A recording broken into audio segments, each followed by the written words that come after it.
She's trained the elite, transformed the broken, and walked the hallways of some of the most prestigious hotels in the world. But behind the champagne smiles and billion-dollar lobbies lies the truth, a truth that most people in the hospitality industry are too afraid to say out loud. Janna Devine has spent over 25 years building empires from the inside, from the Hilton to the Four Seasons.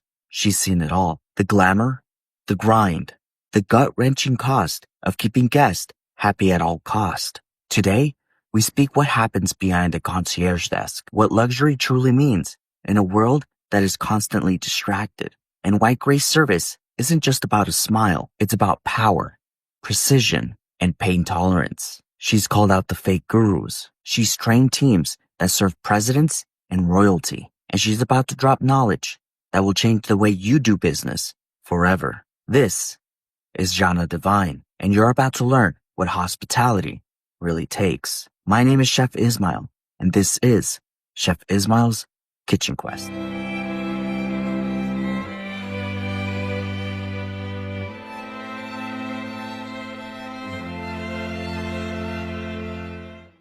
Yeah. Janna, again, I feel so comfortable talking with you because we've known each other for quite a bit now, and so just getting right into it as if the entire world knows you, and I think everybody should know you and who you are and what Thank you're you. about. But I know who you are. But would you be able to give me a rundown of who Janna and what Janna Hospitality is all about?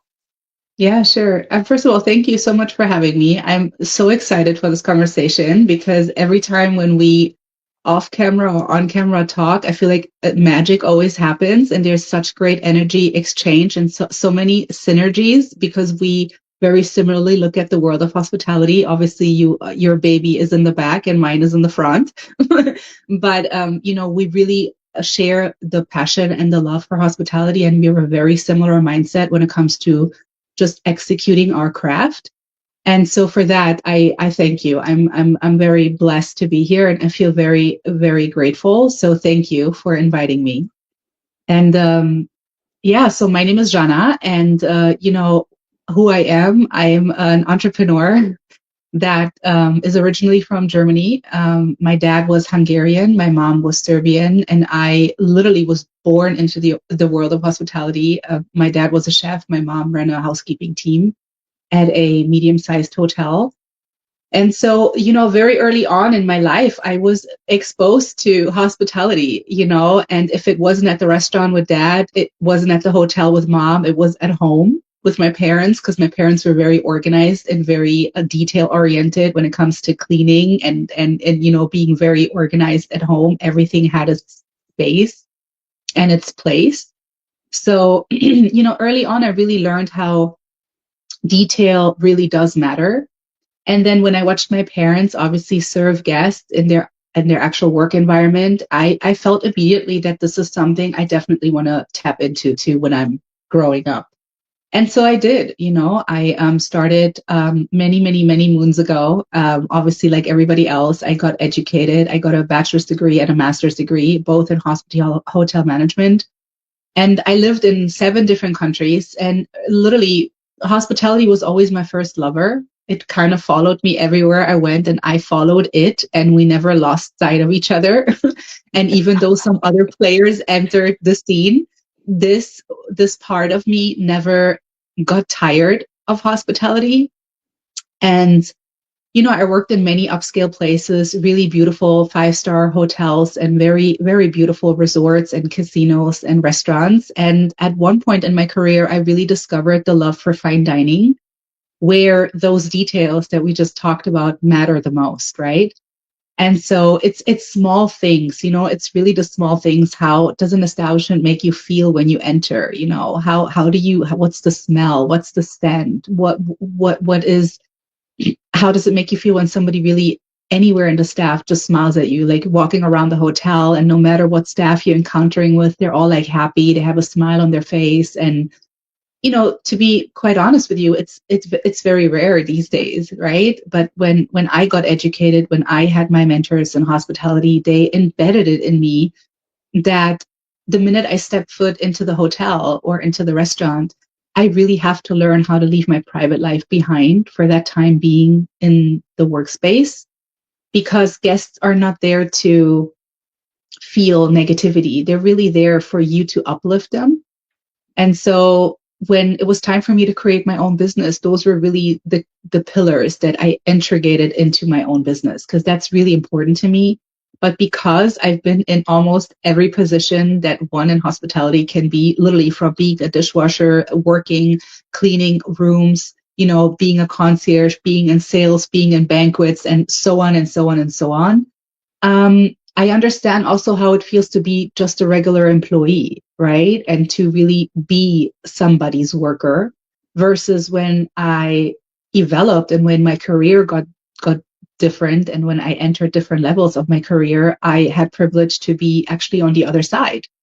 And so for me, it's also very important not only to educate people on how we're treating our guests, but also educate upper mid management and investors on how are we really treating our current employees, and what can we really make better to improve their life.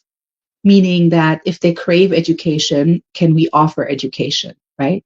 If they need tools to work, are we providing tools for them to be better on the floor? If they need verbal encouragement, are we giving it to them? If they need maybe an extra hand because they don't know really how to drive sales for themselves, because they either are a waiter or they are in sales, would actually need to sell as many hotel rooms, for instance, how do we get them to understand the craft of selling? And so I'm saying all of this to say that I really thought about what I wanted my own business to be. And because I'm such a unique unicorn in this niche, it was very challenging for me to break through, because people would tell me, why do I need to hire you? Like, why do we need to hire you when we have managers? And so for a while I felt like, man, is this something I should really be doing? Like, it seems like I'm not needed. But the more I stuck to my grounds and my faith, and knowing that what I have to offer really does help and it's needed, the more stuff started to surface. And so now I'm getting to the point where I'm having conversations with people that actually said at the beginning, we really don't need you, that are saying now, hey, remember that call that we had many, many years ago? I actually changed my mind. And it's really not about right or wrong. It's just really about helping everybody to be just more successful. Everybody who really wants to learn is absolutely teachable, in my opinion. And, we only have as good staff as we have leaders. So if you as a leader, if you're really not involved, or if you're not willing to put in the effort or the investment for your staff, then it's going to be very challenging for you, because people just don't show up anymore for people. People these days need something in return. They need to feel safe. They need to feel heard. They need to feel respected and valued.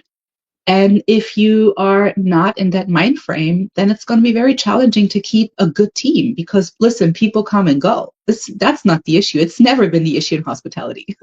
It's always been a high turnover rate, in a sense, because people move on one position to the other. They move from one location to the other. They get another job offer at the same chain of a hotel, and so on and so on. And life happens to everybody. But once you're really happy in a space, you don't leave so quick, because you have the possibility to work yourself up on the ladder. And so if that's given to you, why do you need to leave necessarily? Right? So I'm sorry I swing all the way to the left with the question, but I hope It's I fine. answered in Yeah. the core what you No, you did. asked. So you mentioned that you worked at many luxury hotels. Mhm. I know the brands that you worked at, whether they were from Hilton, the Four Seasons, Intercontinental. Mhm. What's something about the high-end hospitality that people don't ever see? Real quick, if you're enjoying this conversation and you want more behind the scenes stories of the hospitality industry, don't forget to hit that subscribe button. It's free, it'll help us grow, and trust me, you won't want to miss what's coming up next. Now back to the conversation. I think you mean people as guests, meaning Yeah. that the people we're talking about the Yeah, guests. I yeah, think I what guess they guests really and people who don't really know about what luxury you know a luxury stay maybe at the Four Seasons is all about. Mhm. I think what they really don't see is how flawlessly things are being executed in front of the house, meaning, on the floor, at the reception, at the concierge desk, like everything that is for the guests to see. And they don't really see what's happening in the back, like the flawless procedures that are really all standards. There's so many procedures that these really high end chains follow and teach their staff, that behind the scenes, there's so much happening. But in front of the scene, people don't see it because it's like, everybody knows their cue. Everybody understands what needs to happen at a certain time. And I think that's one big thing that people don't get to see at all, what's really happening in the back, because it's really being taught to not show that in the front. Just for instance, if a guest makes you feel uncomfortable or irritates you, it doesn't make you feel good the way they speak to you, for instance, right? You will never see in those type of hotels somebody going off or having an attitude or rolling their eyes or having any kind of negative face expression whatsoever. They just simply take it for their moment, and then they call the appropriate person that can handle situations like that. But you won't see them, argue or talk back, or maybe go to another employee in that moment, talking, whispering, noticeably, that the guest will see that. Will they talk about it? Yeah, absolutely. But will they do it rather in the back office or at the employee lounge? Yes, because it's being taught like that. It's not being taught for you to undermine your feelings as a human, but it is being taught that you are at the end representing the establishment. And if you cannot get your attitude together, you won't be staying there for long, because they're looking for a specific type of attitude. They're looking for a specific type of personality that can at times take heat. And I'm not saying it's right or wrong. I'm just saying the policy of those homes is simply for you to understand that the guest in this moment is the one that, in a sense, has the upper hand. And will there be consequences maybe for a guest that is disrespectful? Absolutely. But will those be executed by somebody in the appropriate position, with the appropriate language, with the appropriate attitude? Yes. And so this is why people want to climb up the ladder in establishments like that, because this is just another responsibility that you don't necessarily have to deal with when you're just, let's just say, a person that just is hired to work the reception. So I wanted to ask you this question later on in the interview, but you brought up a good point, or a good segue into this, because you had mentioned that the guest is, I guess, in a sense, that the customer's pretty much always right. So in that instance, when a customer is berating or a guest is berating an employee, and we, as in the hospitality industry, understand that the customer isn't always right, but Mm-hmm. we've been trained to a point where, yes, they're not always right, but we give them what they want. Mm-hmm. So because the customer is not always right, actually, well, some say that the customer is not always right. Do you agree or disagree, and why?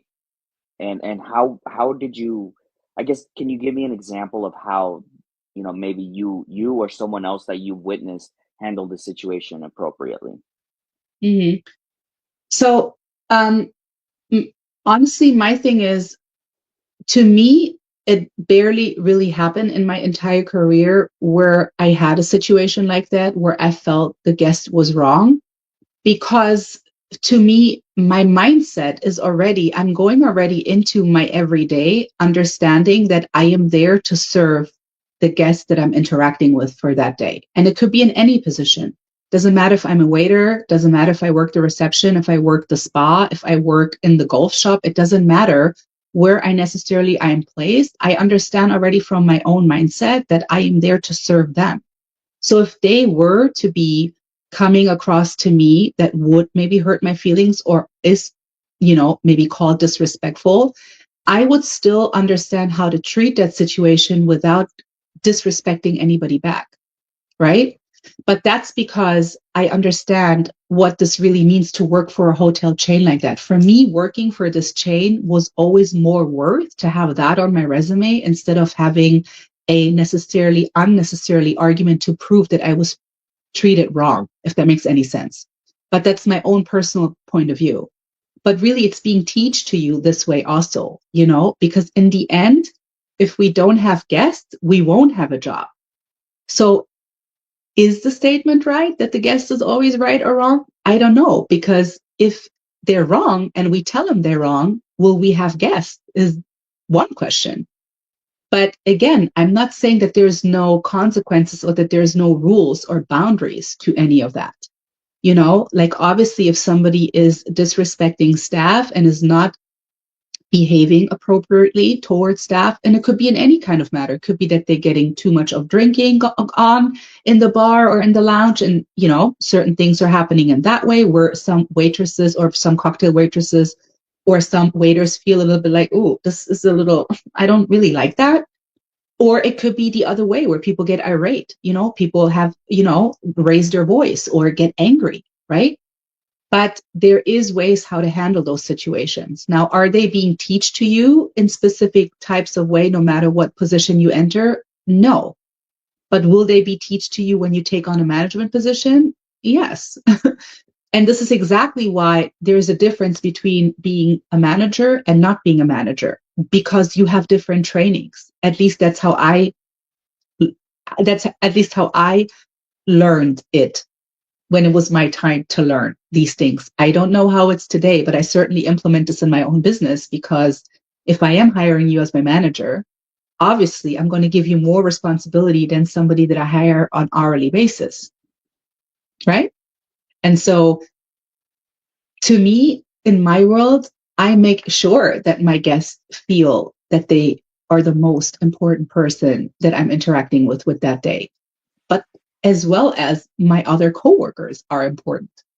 Like nobody is less important than another person. They just have different roles when we interact with them. There was a chef. I think you might know him, Chef Marco Pierre White. And he super talented chef. But there was one interview he had done, I think back in the 80s, or yeah, back in the 80s, where I guess he had kicked out a guest because they were being completely rude to his staff. Mm-hmm. And he said essentially, you are in my home. You're not going to treat my staff, that way. And you wouldn't want me to come into your home and treat your family that way. Right. So there's a certain limit that I guess a company can take, right? How much, they can take essentially. Mm-hmm. In my personal instance, I've had a customer where you couldn't make them happy. Our guest wasn't happy for anything that we did, and Mm-hmm.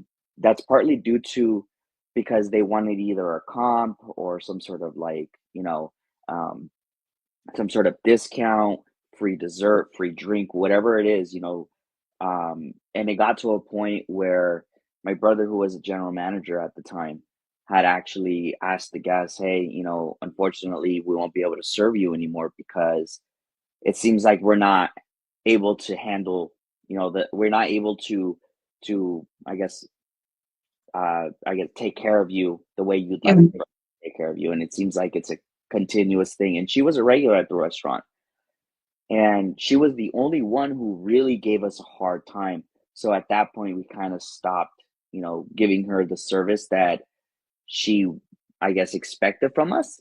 Mm-hmm. Um, and so, but I've never encountered a guest that difficult in my life to a point where we actually had to refuse service because, Mm-hmm. of how difficult it was. Do you think Well, I mean, again, this is Marco's restaurant, right? He can do whatever he wants. But Sure.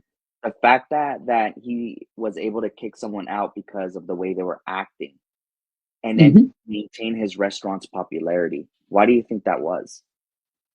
Because I mean, fundamentally, he wanted to protect his own reputation of just being respectful to human beings in general.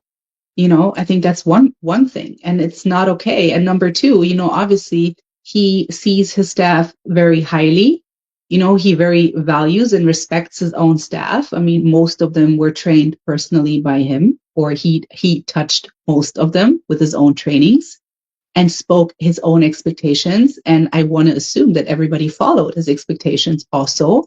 And so I think that's a nice fair given. If you expect me to show up every day for you and give you my all, and I am giving you my all, and I am treating all your guests with respect and kindness, and I am bringing in revenue, then I am expecting in return for you as my boss to have my back too when I'm being unfairly treated.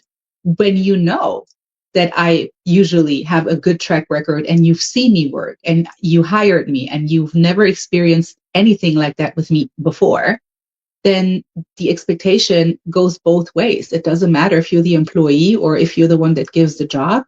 It's about respect, right? It's about really respecting each other's craft because he's respecting his staff enough to understand that without his staff, his restaurant wouldn't work. And they understand that without him being who he is, they would never be as busy as they are. Fundamentally, the money that they're making in that restaurant would never be the same if they would not work for him. So it's a nice fair take and give, like I respect you, but you also respect me. And I think it's a wonderful thing. I think it's a great thing. I can only imagine how that person felt in that moment, having his boss or her boss step up like that, like show up like that, like level up, to be like, wow, they this is what they see in me. Like I'm valuable to this team. Like I matter. I matter so much that even a guest would be turned down for me because I was not treated right.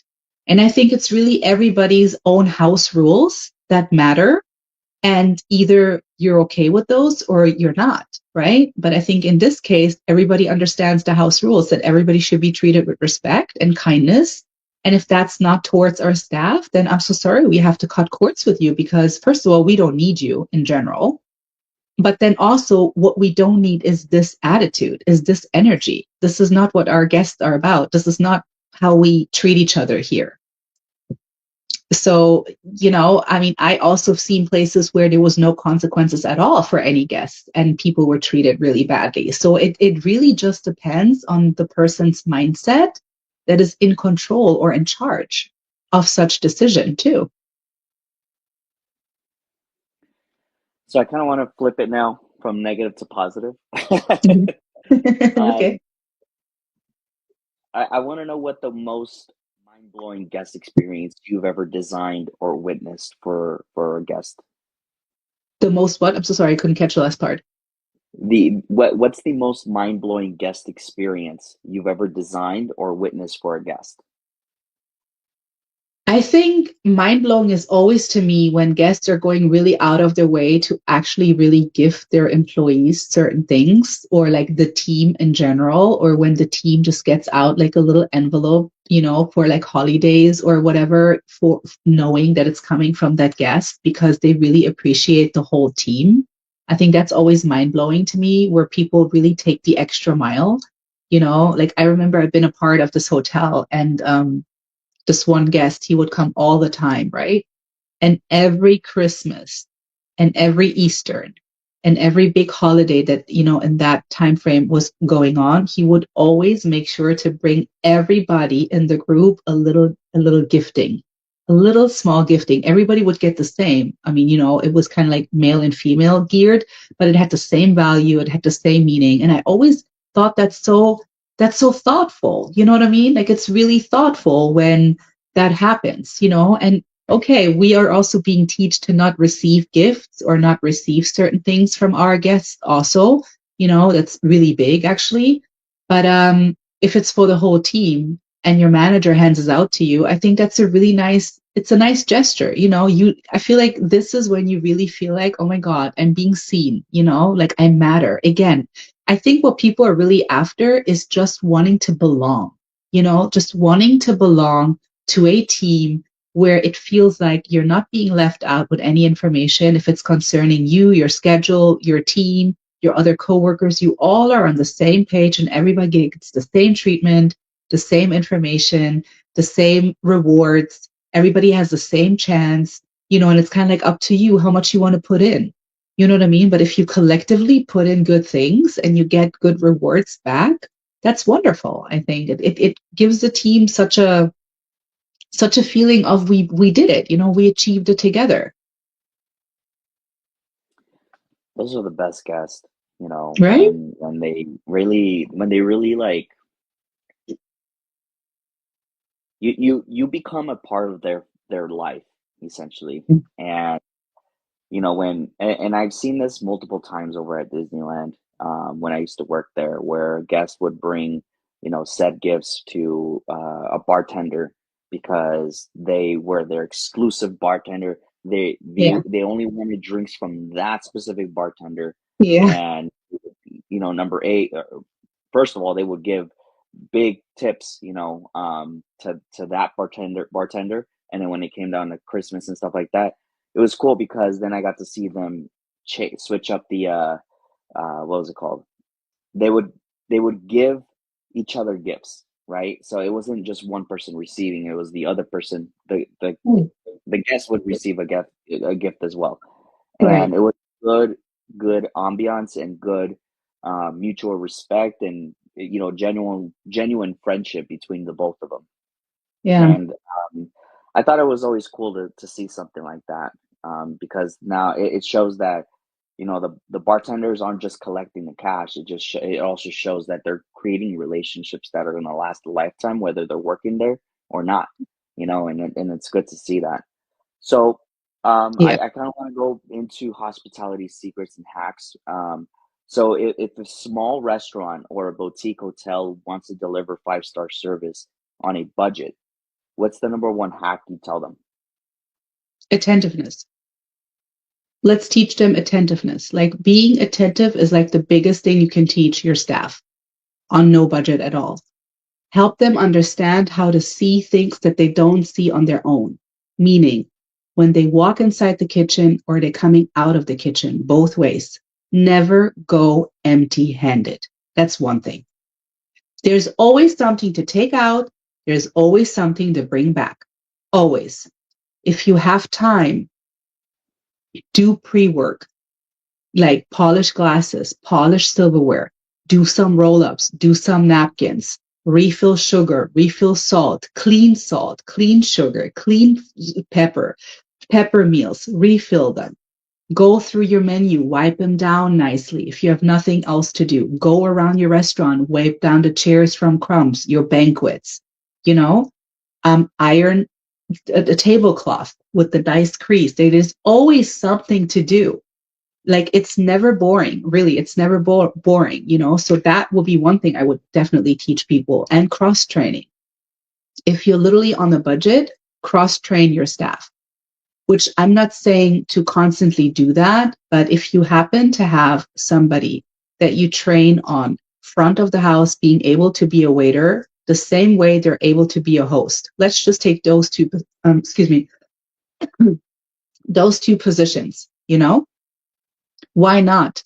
If a host gets sick all of a sudden, now I can put them as my waiter. Or if I have no waiter, but I have my host that knows everything on my menu, I can use her. Yeah, that's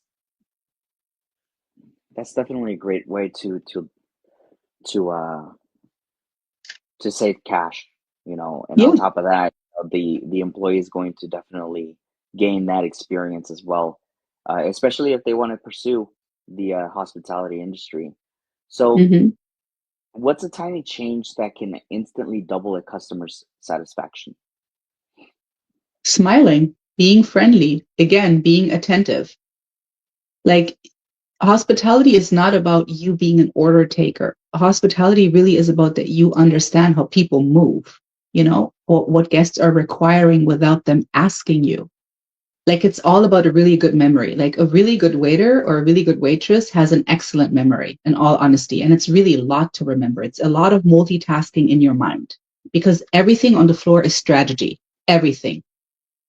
How you place out your courses. If you have a table and they have 5 courses, you need to know in your mind when I fire the next course. When do I mark my table for the next upcoming course? When do I do that? How do I synchronize that everybody at the table is at the same pace? You can't fire too fast. You can't fire too long. Like when is the right time to fire your next course? Right? Because you have to stay on cue. You don't want to rush them. So you need to be able to check in with your table too. You have to have that report already where you just with one person, preferably always the person that orders wine would be my suggestion if there is wine ordering. If not the person that usually speaks the first word at the table, you can tell. They're like, okay, they're like in charge of the group, you know?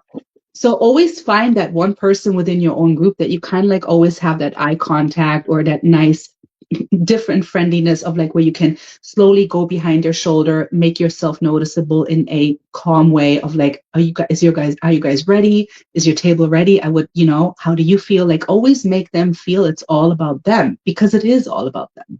It's not about that you want to rush them through your courses because you want to get home. It's about them taking their time, right? But everything has its order. Everything has a place. Everything has a time when it's happening. And so, yeah, that's one of the biggest things, when people really don't have to ask for anything, especially if you remember their faces with their names, because there's always regulars that come back to a place. When you see those, you learn their names. You go and ask your host, or if it's a good functioning place, the host will already tell you before you step to your table because you need to address them with their name. It's a nice gesture. That's real hospitality to me. When you step to a table and you greet your guests with their name, but they never seen you in your life. How is that even possible? It's all about communication behind the scenes. Remember what we talked about at the beginning? This is exactly that. This is exactly that where nobody knows really how this happens, but it's happening because there's procedures for all of that. There's rules, there's guidelines, there's standards. How do we do and execute certain things? Everything in hospitality has a rule. Everything has a rule, you know, and those rules just need to be taught and learned. But once you know them, the at least basis, you can work with those rules anywhere in the world because they don't change. Like true international hospitality doesn't change. It always stays the same. And foodies and winies and people that travel, they know these rules. You're absolutely right. I mean, I've traveled to a lot of places, and Yeah, you know, honestly, like to me, the best customer service is someone just being nice. Um, right. because it honestly, because I'm I'm nice by nature. I like to just be, hey, like, hey, how you guys doing? Like blah blah. Yeah, And I like to have that same respect, as well, because if I'm giving out that, that hey, thank you so much, guys, blah blah. I appreciate you doing this for me. But then I just right. get like, yeah, sure, or like that kind of ruins everything for me because I'm trying to, I guess, make it more tolerable. Sure. I flew out to we had flown out to Florida, and the airline, I'm not going to name the airline, but the airline was a pretty big named airline, and their attitude from the beginning of checking in your bag to the captain to everyone else. And for those wondering, it's not Spirit, okay? But from everything else, like the host is there, it just seemed so like off. And I think part of that has to do with the culture of the team, the culture of Mm-hmm. the company itself. And so with that being said, um What's the worst customer service mistake that even major brands keep making? I think a really big mistake that so many are making is literally not being consequent enough, not being consistent enough, and not having clear communication in the expectation of the person that is being hired.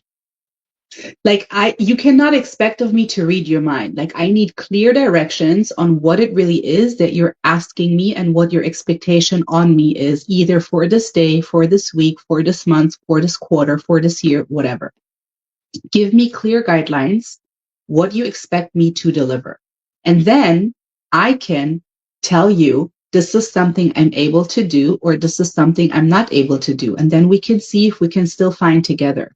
But I think a lot of times we just really go by a resume versus by actually having a real, authentic, transparent conversation with somebody and just understanding who they are as humans. Like, I'm not saying a nice resume is not worth something. It absolutely is. But even with a nice resume, I still like to ask personal questions of understanding how this human is really functioning. And because I am from the industry, I would throw stuff in that I would like this person right then and there to answer. You know, like how would you act if this and this and this and this would happen right now? How would you act? Or all of a sudden, I would be the one in the interview getting really rude a little bit just to see how they would react. Because what if that happens to you on the floor? What's your first reaction? And I'm not saying what's going to happen, because that's the thing. Those situations are never being told to you. When you enter work today at 3 p.m., somebody's going to be rude to you. No, it happens on the fly. You know, it happens spontaneously, and you need to spontaneously understand how you correctly react, right? And for me, reading off a resume does not tell me how the person really is. Who is this person in front of me? Who is this human? What are their hobbies? What are they like to do? What are they into? Do they have children? What do they do like to do with their like with so many personal questions, you can find already out what a human really is about. You know what I mean? And me, I'm really good at people knowledge. So I also can tell if somebody's just telling me because it sounds nice. Because if that vibrational energy doesn't match what I'm hearing, my body will tell me, yeah, sounds nice, but that's cute. Nice try. You know? And then I will come with a technical question of like geared towards their position. Okay, you're want to be a cocktail waitress. Talk to me about vodka. What do you know about vodka? What do you know about tequila? What do you know about mixed cocktails? How would you grab ice? If you make like a nice ice drink, how would you grab the ice? With your hand, with a cup, with a glass cup? How would you grab it? Like just to see if the bases are there that they're actually presenting on the resume to be there. Because if they are, they know they're going to tell me the right answer. I don't have to see it on a resume. I'll find the answer out right then and there when I ask you towards your job geared questions. But if you're not from the industry and you're trying to have an interview and you're trying to fill a position, then it's going to be tricky for you, because then you will simply just go by your resume because it looks good, right? And oh, it matches all the criteria. Okay, well, that's great. This must be a perfect fit. Yeah, I mean, you don't always want to go with the resume, right? And you're absolutely right. I couldn't agree with you more, because I've had applicants walk to my restaurant and ask for a job, and they've Mhm. worked at the French Laundry, they've worked at let's say Noma or whatever. Right? I'm not actually I've never encountered anybody who worked at Noma, but the French Laundry for sure.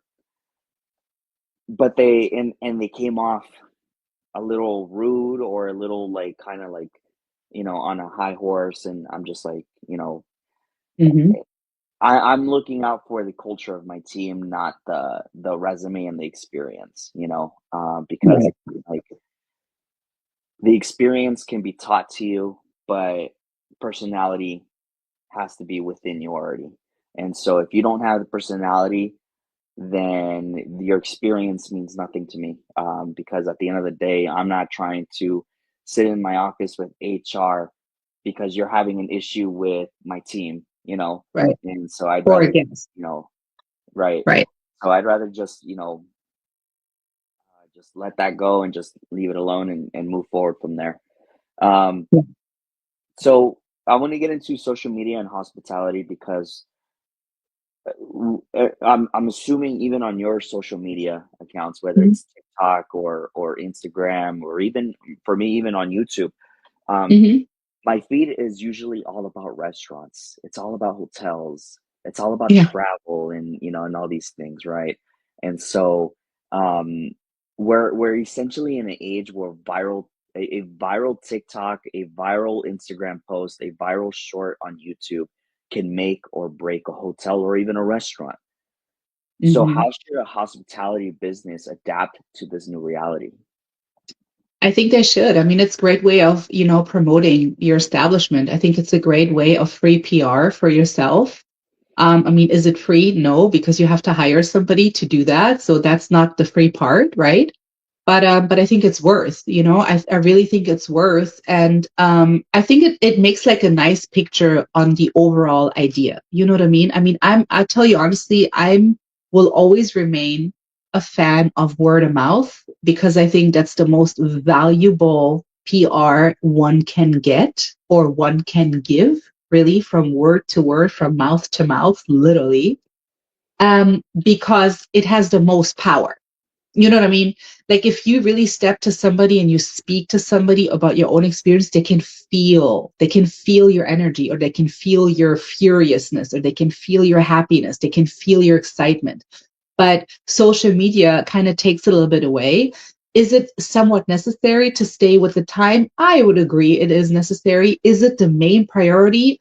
No, but if you have social media or a website, please update it because listen, like I mean, you cannot update your website once a year and then your amenities change. Like if I go on your website now and it tells me your pool is open from then and then I come to your hotel because of the pool or because of the jacuzzi or because of the tennis court or whatever, and I come there and then it's like, oh, sorry, it's under construction. Wait, what? I just booked 3 days ago. There is no information whatsoever that this is happening. That to me turns into false advertisement, straight up. And it gives me right away a bad taste. I already enter now my trip into this place with like a little of "Mm, that part I didn't like." So I'm saying if you incorporate it with your brand, be updated about it, like stay with it. Like don't just have one post and never post again. Like if you do decide to have an Instagram account, stay with it. If all of a sudden stuff doesn't work, figure something else out, put it on hold, take it away or something, but don't do half things. You know what I mean? Especially, yeah, especially updating information. I think that's really huge. But for advertisement, when there's stuff happening, when there's functions, that's a great way of using social media because you can go crazy on it. You can create like little shorts and videos and all those little tricks and mix and whatever. And, it could be very helpful. But is it a full-time gig? Is it really that needs responsibility and it needs attentiveness on daily, weekly basis? Yes. So if you're not planning on putting in this work, then maybe just consider not having it at all. Because listen, to me, would it make or break a hotel or a restaurant? No. I truly don't believe that. I truly don't believe if a good restaurant has no social media whatsoever except for a website, that it will not make it. I don't believe that because word of mouth is so powerful and it always be powerful. So people will talk, and if you don't have a social media account, somebody that comes to the place has one. So you'll be known somehow. You know what I mean? Those are great points. So you brought you mentioned the fact that if you don't have a social media account, the Right. someone who walks in your restaurant almost always does, Yeah. right? What's your take on influencer culture in hospitality? And are they a blessing or do you believe they are a burden? If they speak truth, I think they're a blessing. If they know what they're speaking about, I think they're a blessing. But if they have no idea what they're speaking about, then I think it could be really a distraction, and it could really be kind of like negatively too. Because again, if you understand what you're talking about, and counts for anything and everything, you know, feel free to speak on anything that you want to talk on, but please make sure that you have the knowledge that comes with it to spread information, right? So I feel like if an influencer, um, let's just say a supermodel, right? That really has nothing to do with the world of hospitality other than just going to these places to enjoy eating and enjoy sleeping in a nice hotel, but has no idea about the backstory of what really goes into running a day like that, right? In the kitchen or in front of the house or running a hotel a whole day. Now sits there and talks about certain things that the person has no idea about. I think it would makes no sense to me at all. But if the person maybe owns a restaurant and now they're an influencer because this is really what they do, then I think it'd be a great thing. I think it really depends on each individual situation. But fundamentally, I'll say if the information is being shared truthful and transparent, then yes, share it. I couldn't agree with you again more with knowing what you're talking about. There's so many there's so many influencers that I've seen where I you just know that they're talking out of their behind. Um Right. and you just Yeah. I'm just like really like you're calling yourself a food influencer, but you're tasting a lemon pepper wing and you're telling me it tastes a little lemony and a little bit of peppery, like, and just a tad bit of chickeny, right? Right. I don't even understand why I even sat there and watched it in the first place. So I immediately just take it off because I'm just like, Yeah. and this was one of, this is an influencer that I saw on, because he had gone to the Food and Wine Festival this year, and he was explaining to I guess I was watching it because I was like, well, I just want to see what they have. That way, if anything piques my interest, I'm definitely going to try it. Sure. And a couple of things did pique my interest, but when he said that, I was like, I'm done watching this guy. I couldn't stand listening to someone explain to me what a lemon pepper chicken or lemon pepper wing tastes like. Um, and so, Right. sorry about my rant, but No, I um, get it. I totally understand. so with that being said, though, um, you've essentially trained elite teams across the world. How do you teach a staff to create an Instagrammable moment without it being feeling having a feeling of being forced? Or let me just rephrase that question again one more time. I'm sorry. Cut. um, you've trained elite teams across the world. How do you teach a staff to create Instagrammable moments without it being forced? I think it's, every moment, every encounter with any guest could be really a one of a lifetime opportunity and a memorable experience, right? I think it really starts with training somebody that they understand the mindset and what hospitality truly really is about. You know what I mean? Because it's really not those big things, it's really those small gestures that we do, like for instance, when we are a waiter and we have several tables and somebody in our station from our tables gets up and uses the bathroom and they just drop the napkin, on the chair or on the table. You just go and refold the napkin nicely and you put it to the side. Like those are nice, small, kind gestures that are priceless. You know what I mean? Or like having really somebody on the door, opening and closing the door when guests are coming and going. It's small details. Or for instance, I know of this one amazing restaurant, and it's like literally when it's cold outside, they take the coats that the guests put up to the coat room while they're having dinner and they warm it up by the fireplace to then put it on a guest. I mean, that's very special. It's those small but also big gestures that would actually make a guest feel like this was amazing. Like I will never forget this experience. How can you forget an experience when they warm up your jacket by the fireplace before you go out into the cold? How can you forget about that? It's impossible. Or how can you forget when a nice, beautiful, amazing cocktail is being prepared in front of you? Where they take off the gouache and a bunch of smoke comes out that smells like bacon and like rusty wood. And like, how can you forget such experience? You know what I mean? And it's really about that. It's really teaching your staff to understand how special it is when you're simply really understanding what it means to go the extra mile for your guest. You know, not just do what they ask, not just bring what they ask, not just take an order, but also go the extra mile. You know, like they will appreciate that. They will remember you for that. I know this from my own career being a waiter, you know, that when I did those things, people literally waited for me, my section to be free, to be seated in my section.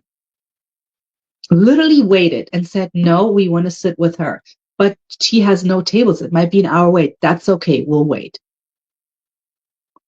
You know, and it's really those gestures that matter the most, not because you're trying too hard to impress, but because that's really who you are as a person in this job.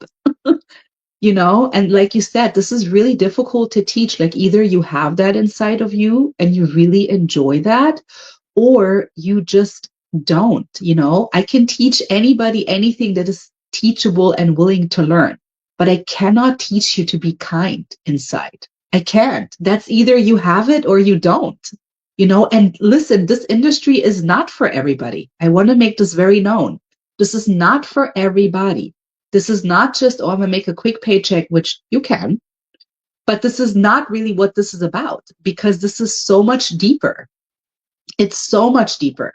You know, this is about humans that come to you with a long face. And now you, the entertainer of the table, or the entertainer from the reception desk, or the concierge, or what, wherever you are, is actually being called to entertain and to make the long face go away. That's I mean, you need to be a therapist. You need to be sometimes, you know, a mom and a dad and a friend and a professional and a teacher and a mentor, and like you so many things at one time. And you need to know when you go in and when you back up and when it's enough and when it's not. And you need to understand how body language with your guest works too. You know, you can tell so much from body language. So much when a person is sitting at the table, you know, or a group of people sitting at the bar, you can tell from the body language what they need or what they don't need. If they want to have that little small talk, professional small talk, or if they don't, you know. But I think with time, all of this is really teachable. This is not just one day at the job. This, you know, Yeah, you really this have is to have years. yeah, you really have to have a passion for it. You Yeah, know, you really have to yeah, love doing what you're doing in order to even give that level of service. right. And I mean, when you reach that level of service, the pay gets really nice. And it's essentially an incentive for people to continue to create that level of service. Now, you Hmm. mentioned, you know, human interaction, right? And so forth. And I kind of want to get into the future of hospitality because a couple days ago I saw a video of a Chinese restaurant, and this restaurant had essentially AI robots um, serving the tables. What do you think?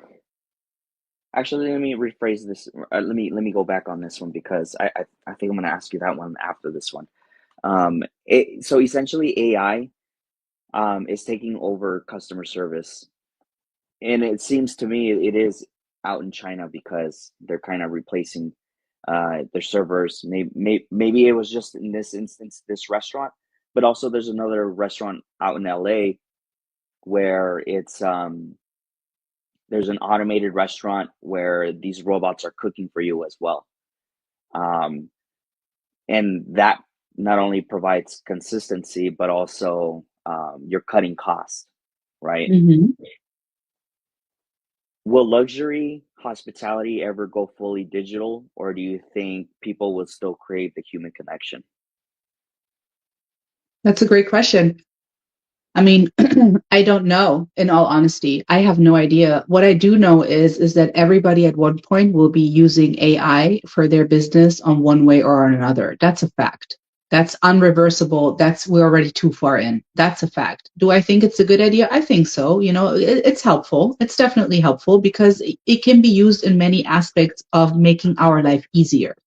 Now, if I were to ask the question of, do I think it would makes sense because of cost cutting and efficiency and consistency to have robots versus humans cooking for us or serving us? No, I don't believe that at all. And the reason why I don't believe that is because AI might be very smart and fast in executing information, but it will never have what the human body is designed to have, which is personality, soul, and heart. Right. And so these are the three key points of true hospitality that we need to keep. In fact, this is exactly what we need to go back to. And I'm not trying to go back in time. I'm just trying to say that this will be something that should be revised again and relived again, because this is when we feel acknowledged, when we feel valued, is when another human being actually sees us and hears us and acknowledges us and respects us and verbally tells us that we did a good job, or guests are verbally telling us, this was such a nice day. Thank you so much. You made this so much more better. It's unreplaceable to hear that from AI or a robot. You can compare those two. And I don't really always like to compare those two because in my world, I wish that the two can remain both existing, living happily after, where each part does the thing that they do best. Let robots do heavy things, like if, for God forbid, there's a fire somewhere, yeah, let's send AI robots to there. So no human will get hurt. That's a great way of helping humanity.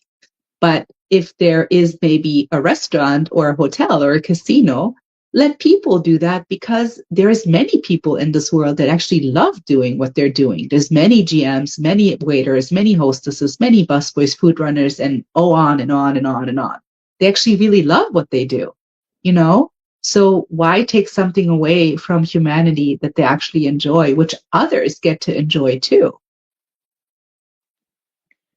So there's two things I did want to mention to you. Number one was the personality aspect of AI. Mm-hmm. So sometimes I like to have conversations with AI, right? Whether it's hospitality industry, whether it's soccer, and or just anything in general of like what's going on, in the world.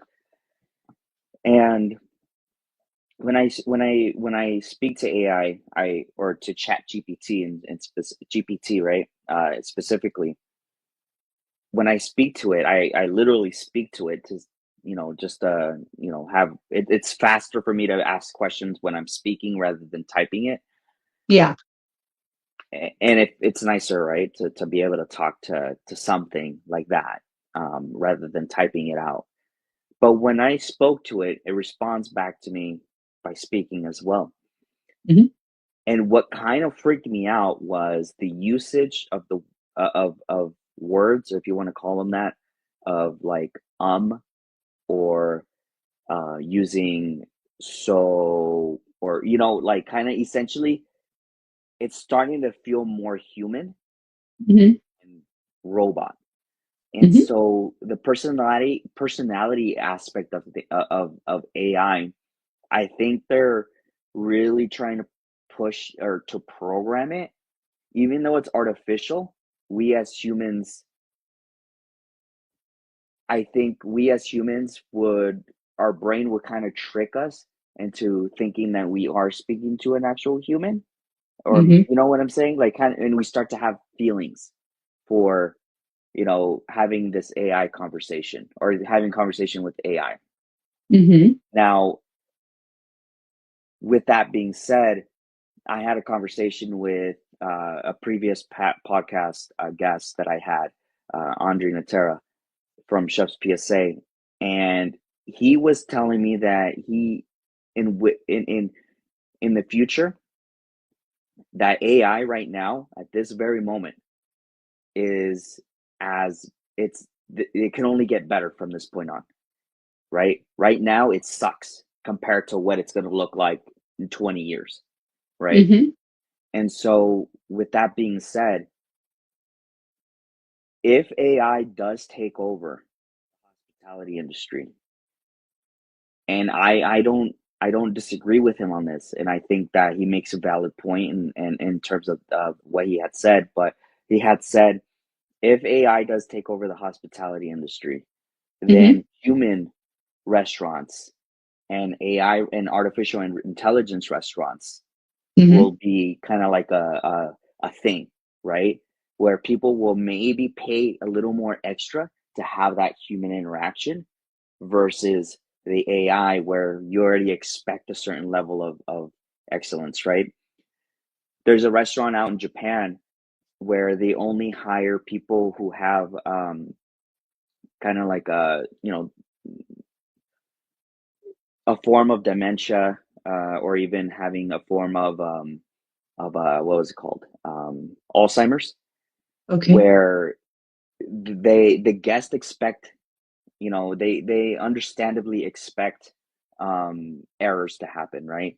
Sometimes they'll order one thing but they'll get a whole completely different meal, and that's part of the experience, because not only are they supporting those who are wanting to be part of this hospitality, I guess, sector, Mm-hmm. but it also, um, I guess, funds the lifestyle, and it gives, those the employees, I guess, if you want to call them that, um, a sense of purpose, right? Of that they are feeling wanted, and so people. I'm not sure what the restaurant cost is at, or what how much it costs for, say, if I were to go eat there, but people, I'm sure, are more willing to pay more to dine at those locations because it's more of a sentimental value Mm-hmm. versus, if you were to go to an artificial intelligence restaurant. Now, I guess, what do you think? Where do you stand with that claim? I mean, again, it's really I don't think it's any more a question of like, do I want this to happen or do I don't? I think it's just a question of when it will actually happen because it's happening, you know? But I feel like, but again, I feel like that if I could make my own wish or whatever, I would prefer for specific industries to still remain with human bodies working in there and executing specific things, just because people really do like to, for instance, elderly people, retired people, just throwing out examples. They love to go to the post office because they know the post office lady is so nice and they have their little chat with her, you know, or like a little flower shop, on your corner or whatever. And you always go there every Monday because every Monday you go and see your mom and you just always grab like a little flower for your mom on your way from your house to the flower shop. You get me? Or like it's little details like that that make a community really a community, because this is why you chose to live somewhere where you live, because you love these interactions with these other humans. This is your jam. This is why you go to the bagel shop on the corner, because Susie is going to be there and you get to say hi to Susie, or you love going to a specific nail salon because Jenny's going to be there. And you're like, I'm going to go and see Jenny today because I'm going to get my nails done and I can talk to Jenny. Like, you know what I mean? And if we were to strip all of that away and just essentially put robots there that, yeah, I'm sure you can have conversations with them. I'm sure they're going to be intelligently programmed. I'm sure of all of that. But if I were to want to create a baby, I can't do that with a robot now, can I? I have to find another human compatible soulmate to do that with. And same with having this, me and you, on this podcast, like there's no comparison doing this with you versus you being a robot, and you can ask same intelligent questions, which I'm even sure, not to be disrespectful, but probably even more other questions would this robot have that we didn't even talk about today. But is that really what makes me actually happy today? No, it makes me happy that I get to do this with you. Like I was looking forward to this podcast with Chef Ismail because this is my jam, you know? And so I don't know. I'm very old school. Like I'm a very old school soul, and I'm not trying to be, old minded or not going with the time. But I'm just also wanting to always implement that this is why I chose hospitality, because of these interactions, because of these people always come back for the people and the food and the service. Like it's a whole, it's a whole thing. Like it's a cycle. It's people, food, service, people, food, service. Like it's one of those three, and if you're lucky you get all three in one. But one of those three is why you go back all the time. And it might be in every place a different reason, but this is literally the three main keys why people choose to go back to an establishment. Because either they clicked with the bartender, or, the waitress, or the food was amazing and it never changes because the consistency is always the same and it's always the same prepared and it always tastes the same way amazing, you know, or like you always love the view at the specific hotel where you go to. I always go in that same room because I just love the view and I love their amenities and I love their hotel, So I don't know. I'm not against it. I'm just saying, can both please exist in this world? Is that a possibility? Where we get the best from AI, but we get the best from humans still too. I don't know. I might be naive in this. I might be, maybe I'm not the right person to ask. Maybe, somebody that is maybe 10 years younger than I am would be like having a completely different idea about this than what I have, But I just know old school hospitality. That's what I grew up in. That's what I know. That's what really, I don't think any person in this planet cannot tell me that they really experienced hospitality like that and they walk out and say this was awful. No, nobody would say that. Everybody would say this was amazing, and that's not replaceable. It's not. Oh man, yeah, no, definitely good points. Good points. Um, so I want to talk about.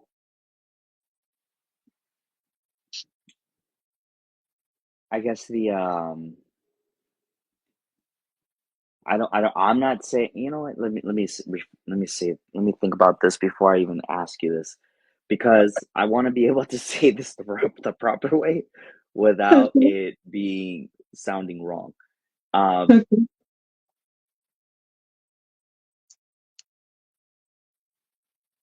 okay, so sorry. There have been, so again, on my Instagram feed, Mhm. I will always get the majority of my time, a majority of my feed is going to be hospitality industry, and employee satisfaction, stuff like that, right? Mhm. And I want to get into the topic of exploitation because Mhm. that comes up. Say, like, let's say the Starbucks workers are, they're the baristas. They walk out because of unfair pay, right? Mhm. But they are making these custom drinks that are not even on the menu, but and they're just pushing them out, they're pumping them out, and I'm just like amazed how people can even think of these drinks and have these baristas make them. Mhm. I'm not sure what they get paid. So if anybody listening to this who is a barista, please let me know what the average pay is, but Yeah. um, in the comments below. Okay, so but if but I'm not sure what they get paid, but um, the line is insane. always insane to get a drink from there, right? And then so what happens is, from what I've heard, is that the baristas, some of them would get fired, and then they bring in a whole new team, and then they just retrain, and they come. I guess it becomes a cycle. Same thing with the Mm. Amazon workers, right? They walk out, and I heard that Amazon was going to be like, hey, you know what? Let's hire more employees and let them have their strike, and we'll continue to push operations forward in the name of customer satisfaction, right? So, with that being said, do you think the hospitality industry exploits its workers in the name of customer satisfaction? Yeah, some do. Some for sure do, especially I feel like those that pay their employees a salary, they definitely get a little bit more. Um, the riff of that versus people that are on hourly because they know, okay, this person's hourly, if we keep them too long it turns into an hour and a half, and no. But the people that are on salary, I think sometimes it happens quite often, especially in hospitality. But again, if you are understanding the world of hospitality, you know that even though your schedule says 4 o'clock, it will never be that time that says on your schedule because this is a human related business. You don't know how long a person in your section will actually continue eating their meal, or if they're going to have another espresso or another, digestif after they're done eating.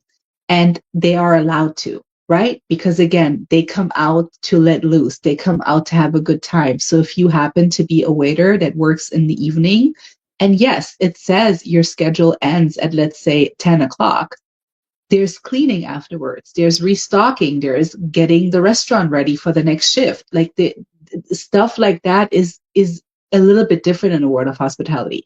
But I feel like sometimes it's being taken advantage of too, especially management positions. Like management positions, I think it can be a tricky thing because again, they're all on salary. And everybody knows in the industry, if you are a manager, 10 hours is a no-brainer. Okay, that's a no-brainer, right? It's not a normal thing like 8 hours with an hour break. Yeah, it's cute. No, it doesn't work like that, right? And we all know that and we're okay with that. But if it goes beyond that, which does, then this is, I think, where we should really be fair enough to then either substitute if that happens on regular basis. Like if my manager on consistent basis stays 12 hours happily, does a great job, I think it would be then our responsibility as owners to be like, look, like this person always shows up, they're never late, they're always here, they're always doing a great job. How about we give like an extra little bonus for when these hours went a little high, because there's always a cap on things. You get hired knowing, okay, you got to deliver 60, 70 hours per week, you know, you already know that from the beginning. But like if it goes beyond that, then it should be compensated in either at least please verbally somehow, some acknowledgement, some verbal thank yous, some verbal red carpets, or even better, like, a gift card, an extra check or bonus or something. But is that the case? Sometimes yes, sometimes no. Is it sometimes often a no? Yeah, it happens. But, it's everybody's own decision to set boundaries and speak up and say, this is something I'm actually really okay with. And this is something I'm not, because I do have a life outside of this. And I know I'm doing a good job and I know I'm delivering. So therefore, I do deserve this and this and this.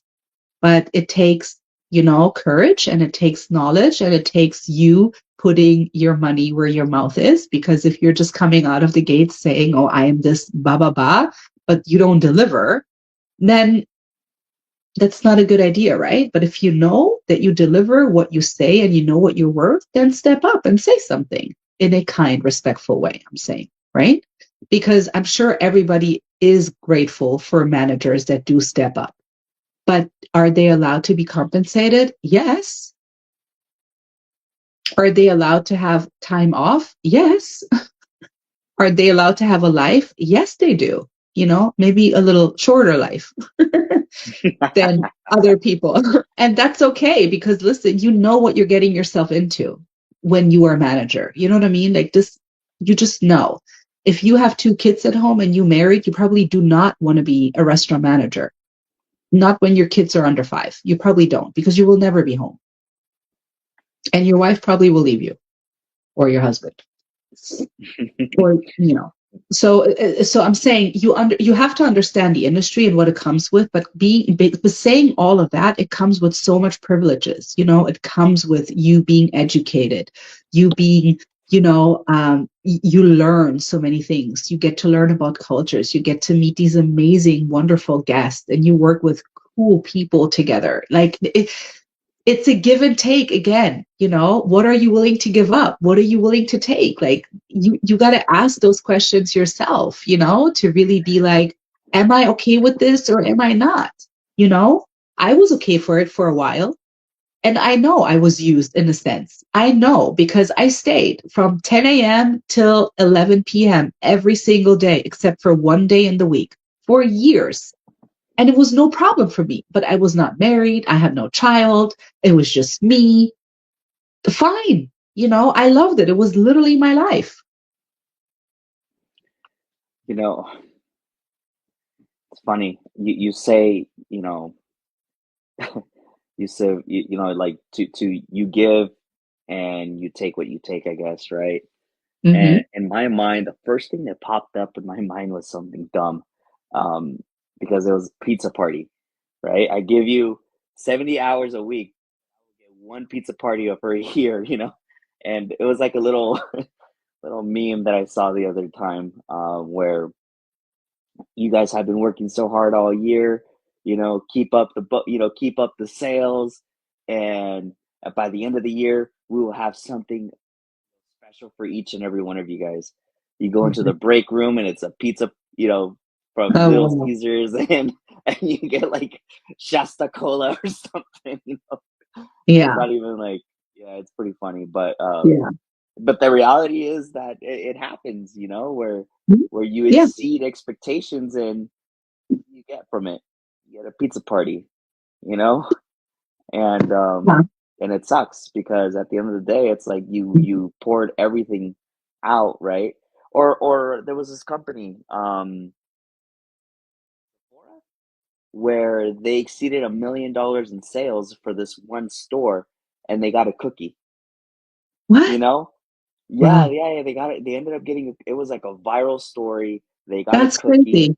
It was like, I guess the employees felt like it was a slap to their face. They thought they were gonna get maybe Yeah. like, maybe a $200 bonus, something, like Something. it's out of the But million, like what's 200, But I guess that yeah. was too much, and they got a cookie out of it. But I mean, if they didn't want it, I'll take it. I'm just kidding. Yeah. No, I get it. And I mean, but that's the thing though, it really goes back to, just really understanding and respecting each other and respecting each other's craft. You know what I mean? Like, I need to respect you as my employer, and I need to be respectful of the tools that you're providing to me, like my trays and the glasses and the dishes and all of that. And I have to be really careful not to break them constantly. I mean, if it happens, it happens, then that's just what it is. But like, you want to be respectful, but the same way, you want to be respectful to your staff too. They show up, they're here, they work your dream. Matter of fact, they create your dream. They're executing it actually, you Yeah. know, and for that they do deserve for you to take a moment and understand who they are and know their names and be grateful and be kind. And I'm not saying go and braid everybody's hair and have private coffee. It's not what I'm saying at all. I'm just saying understand that these people are really there for you. And if they wouldn't be there, you couldn't do what you do. But vice versa, like if you couldn't work in this restaurant or at this hotel, then you couldn't maybe live where you live because it maybe pays main of your bills, you know? And so it really goes both ways. I think when we really are getting to the part of understanding that respect always goes in reciprocity, and it's really an energy exchange.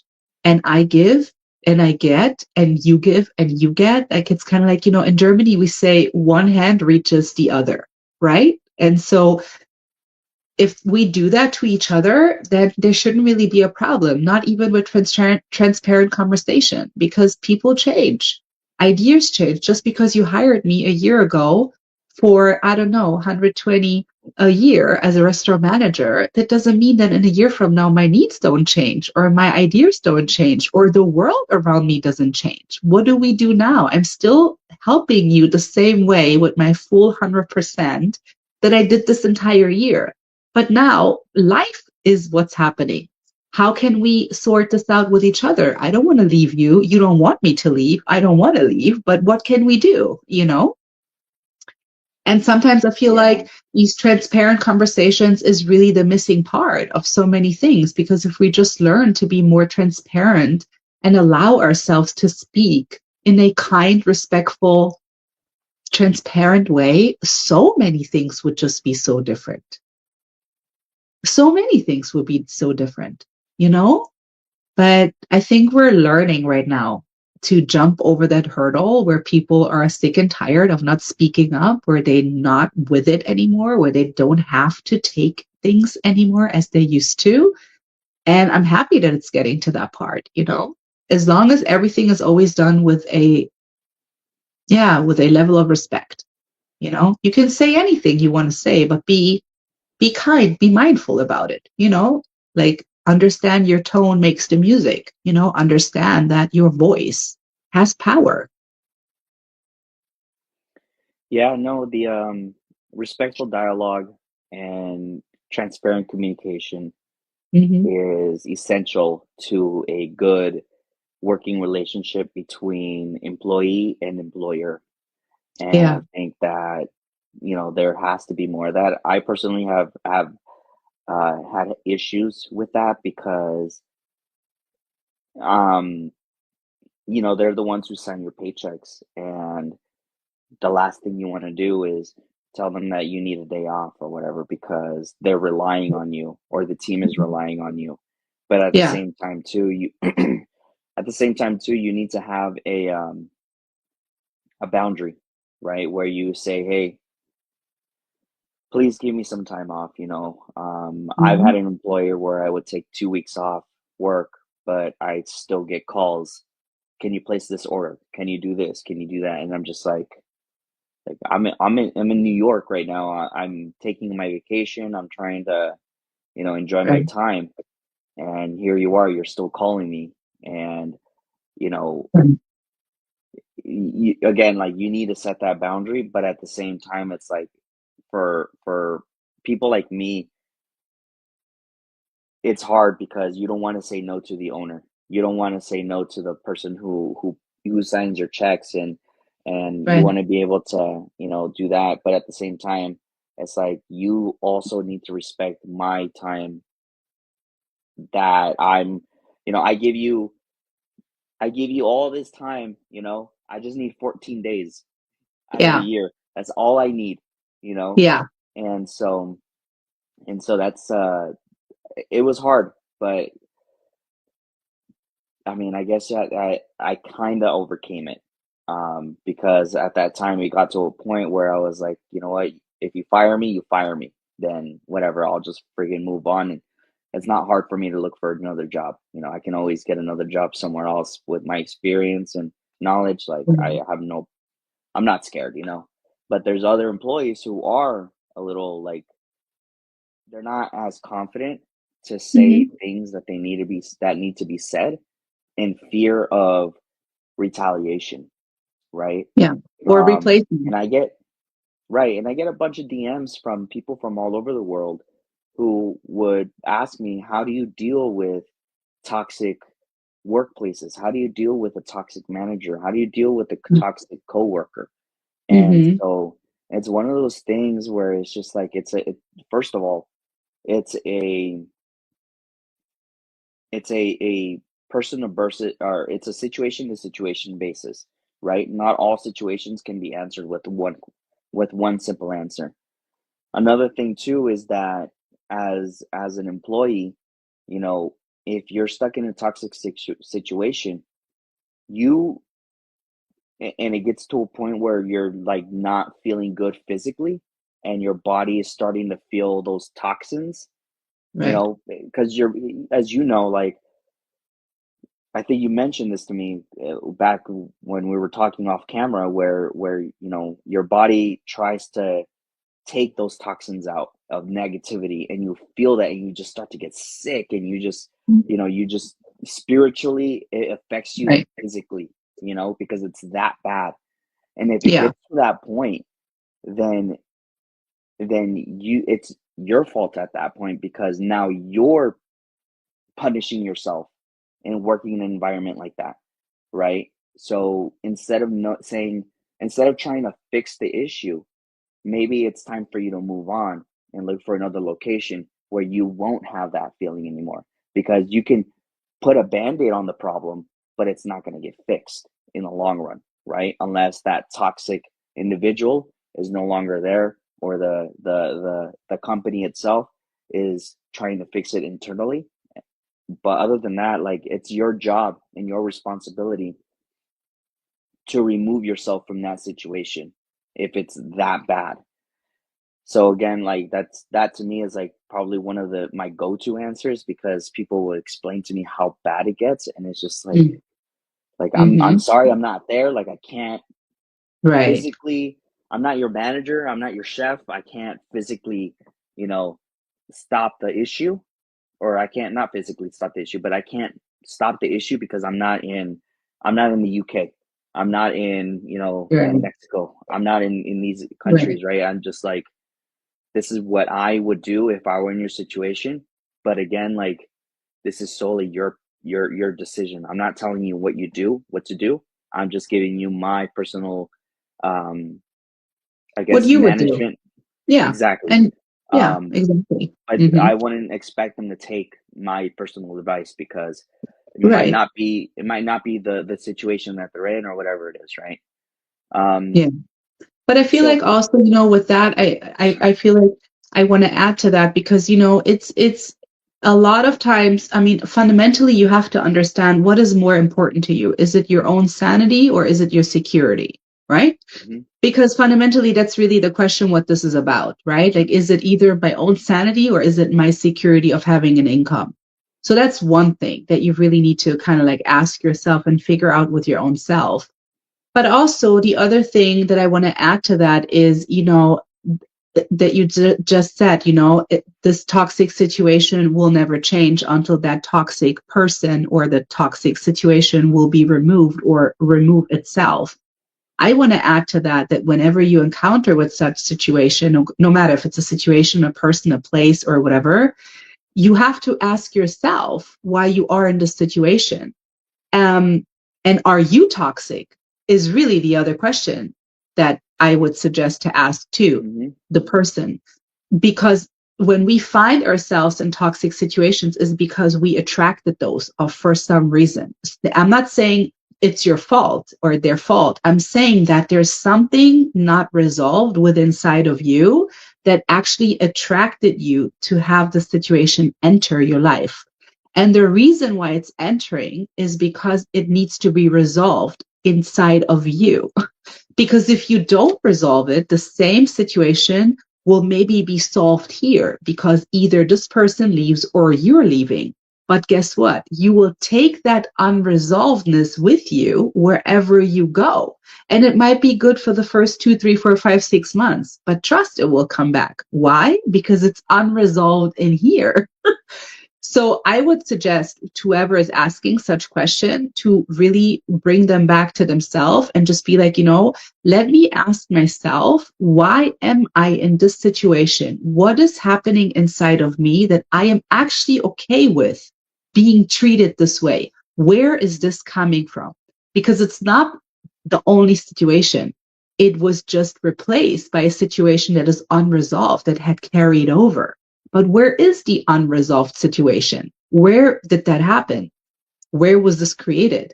And it takes a lot of little bit self-deep work going into yourself, asking yourself questions, going back in your own timelines of remembering situations. But once you find the root, where it actually had started is really when it can be healed too. And then it won't occur anymore in your life because now you understand why this need to happen again to you for you to actually look at something to make it go away.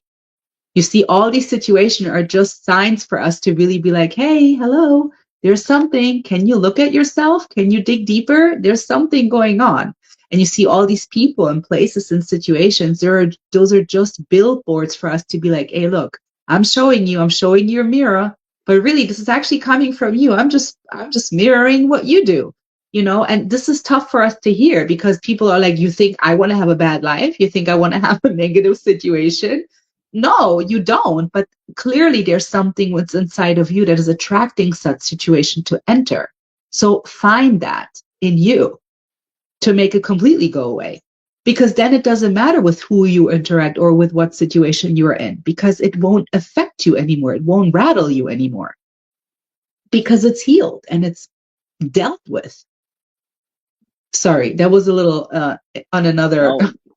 No, that was perfect because that can be one of those things where the toxic person could be asking me that question, right? And maybe I didn't even look at it that way because I'm just like, well, I'm looking at it from what you're telling me, right? Because I can't get the other person's side of the story because they're not communicating with me. But at the same time, I'm not your HR, I'm not your chef. I can't mediate this situation to make it better for the both of you, So, maybe it'd be totally different if I was your chef, but at this point, like I can only give you advice from what you're telling me, and if you're giving me that, but if you're telling me that information, I'm gonna, take it with what you got, and that's it, because you're absolutely right, and I know that nobody's perfect. We all, have our faults, and so maybe that situation might have been a misunderstanding, a miscommunication between both employees or between whatever it is. But I think that's pretty much where people really need to see is like, okay, well, maybe what did I do wrong? If you speak to yourself honestly and you say, well, honestly, it wasn't me, it was said person who maybe had made a joke that I didn't feel too comfortable about, and this is what it is, like then I guess it's not me, it's the culture of the team, and if the culture of the team is not aligned with my beliefs, then I got to it's remove time for me to myself. move on. Exactly. But I think that's the difficult part, to really be so fair to yourself also, because again of the security aspect, right? Because you need this job, you need to have this income. And what would this mean again? You have to start all over again, but in a sense, it's really like, again, what is more worth to you, your sanity or your security? Sometimes you can't have both. I'm not saying it's never. There's often situations where you have both. But if you had to pick, which one do you choose? Because your inner peace is priceless. It's no money can pay that to you, your inner peace. And if you had inner turmoil and you already feel anxiety having to enter this workspace or this establishment, and that it's going to be another day of, like, for instance, bullying or unfairness or disrespect or anything that really just doesn't make you feel good, then you really need to have enough self-care and self-respect to be like, you know what, I'm not okay with this, and I don't need to deal with this because I am not acting that way. So I do have the birthright to expect that nobody acts towards me also not that way. But, it takes a strong personality. It takes a strong courage person to step up for themselves, because nobody will step up for you like you step up for yourself. Nobody, so you got to be your own advocate first. And I'm not saying it's got to be my way or the highway. I'm not saying that at all. I'm saying, like, I do matter in this world because I exist. And I know my talents and I know my not so much talents, and I know what I'm mastering, and I already know what I had mastered, because I can be fair and honest with myself. And if you have that, then you can really stand there and say, this is my boundary. I'm not okay with that because it doesn't sit well with me. It doesn't serve my soul. It doesn't serve my purpose. It doesn't make me happy. And it doesn't feel good simply. Alone that. Because, we're always going away from the feeling part. It's always about this logical, rational thinking, which is great, but like tone back in your own body. How does it make you feel when you enter? Do you feel good? Or do you feel like your body's getting tense and you have a headache and you're like, oh no, not again. I don't want to.